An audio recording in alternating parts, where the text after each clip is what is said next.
नमस्कार, जोहार, प्रणाम। मैं भुजंग भूषण। मैंने पिछली बार जब 15 तारीख अपने एपिसोड में बताया था कि दिल्ली का मुख्यमंत्री बनेगा कौन, इसमें बहुत ही संशय था, बहुत मंथन चल रहा था, लोग तरह तरह के कयास भी लगा रहे थे। लेकिन एक चीज़ तो जरूर है कि मोदी और अमित शाह की जोड़ी का अंतिम निर्णय क्या होगा, इस पर कोई कयास नहीं लगा सकता उन दोनों को छोड़ करके। तो वैसी परिस्थिति में मैंने एक नाम को सबसे आगे किया था और वो नाम था रेखा गुप्ता। हमारे खबर पर मोदी जी ने पूरी तरह से मुहर लगाकर उसे पुख्ता कर दिया। कल शाम को 4 महिला जीत करके आई हैं, जिसमें रेखा गुप्ता, शिखा राज, नीलम पहलवान और पूनम शर्मा।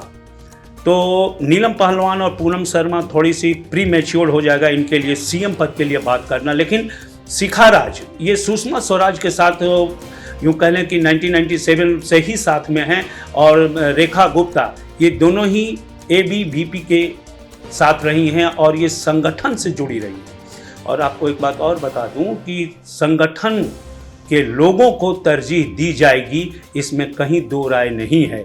आप पहले के भी जो मुख्यमंत्री बनाने के निर्णय हुए हैं भाजपा के या मोदी के, उसको आप उठाकर क्रमवार देख सकते हैं, उसमें संगठन के लोगों को तरजीह दी जाती रही है।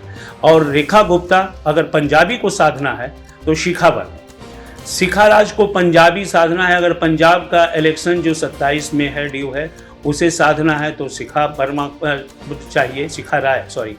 राय को अगर उसमें कंसिडर किया जा सकता है।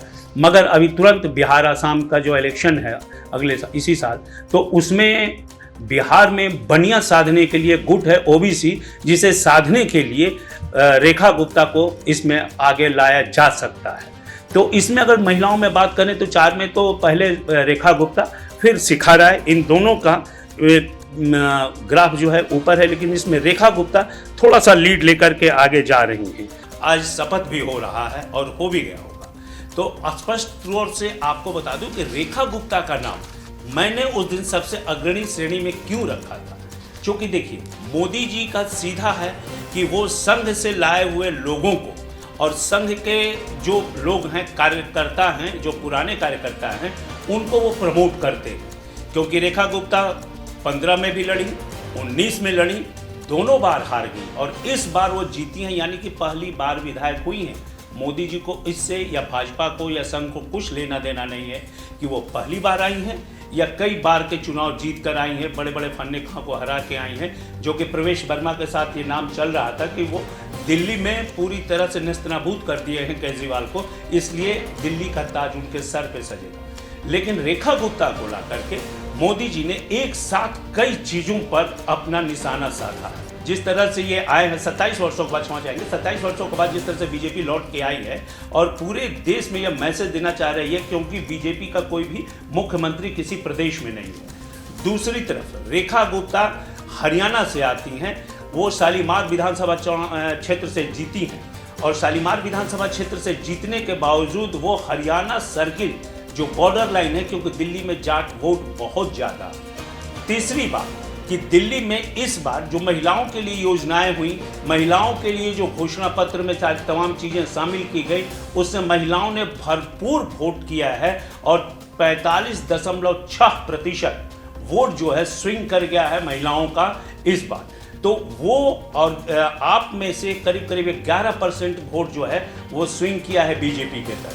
तो कुल वोट मिला करके महिलाओं का वोट जो है वो पूरी तरह से इस बात पर निर्भर करता है कि सरकार किसकी बनेगी। और ये ट्रेंड पिछले कई चुनाव में देखे जा रहे हैं, या महाराष्ट्र का हो या मध्य प्रदेश का हो, राजस्थान का हो, इन तमाम में, या यूँ कह लें कि झारखंड में भी जिस तरह से मैया योजना के तहत उन्होंने कई घोषणाएं की और उसके बाद हेमंत सोरेन ने पुनः वापसी कर ली।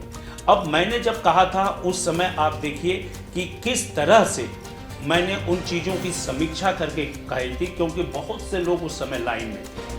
अब महिला आई, एक संघ से जुड़ी हुई महिला आई, और सबसे अहम बात कि वैश्य समाज से केजरीवाल ने जो वैश्य समाज का वोट बहुत ज़्यादा दिल्ली में है, केजरीवाल ने जो अपनी पूरी तरह से राजनीति फैलाई थी वो वैश्य समाज के अंतर्गत फैलाई थी।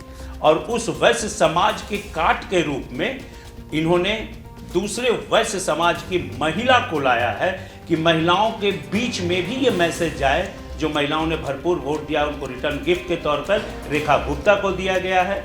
दूसरी तरफ झुग्गी झोपड़ी एक बहुत बड़ा वोट बैंक है जिसमें आपने अपनी पकड़ बनाई थी, तो उसने मैसेज देने की कोशिश की है बीजेपी ने रेखा गुप्ता को ला करके कि झुग्गी झोपड़ी वाले ये समझे कि एक सामान्य महिला, मिडिल क्लास या कहने लोअर मिडिल क्लास के यानी कि आपके बीच की महिला को लाया गया है। वैसे वोट को साधना केजरीवाल का जो वापसी का रास्ता है वो पूरी तरह से बंद कर देना चाह रही है बीजेपी के लिए जो दो महामंडलेश्वर हैं अमित शाह और नरेंद्र मोदी, ये दोनों का ये फ्यूचर प्लान है कि किसी भी तरह से आप लौट कर अब नहीं आए।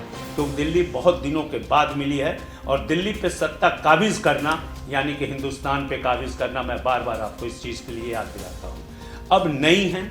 चूँकि मैंने ये भी कहा था कि कोई भी व्यक्ति बने दिल्ली को चलाएंगे मोदी, क्योंकि वादे उन्होंने किए थे वो चीज़ें अभी परिलक्षित होने लगी हैं। आप जमुना की सफाई से देख लें, वो तमाम चीज़ें दिखने लगी हैं। जमुना में लगभग कई बड़ी मशीनें 10-12 मशीनें जो इलाहाबाद से गुजरात से मंगाई गई हैं वो सफाई का काम 24/7 कर रही हैं, यानी कि जो उन्होंने वादे किए थे उसका क्रियान्वयन भी उन्होंने शुरू कर दिया है।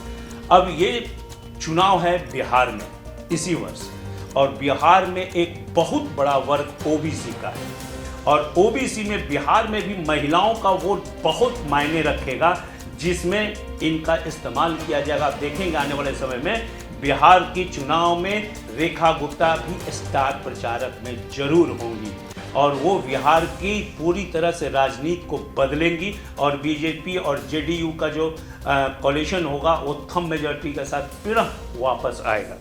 अब रही बात कि जमुना की सफाई हो गई, केजरीवाल ने जितने वादे किए वो हो गई और मैं वो क्लिप भी आपको दिखाऊंगा जो 15 तारीख को मैंने आप लोगों के सामने वो बात रखी थी।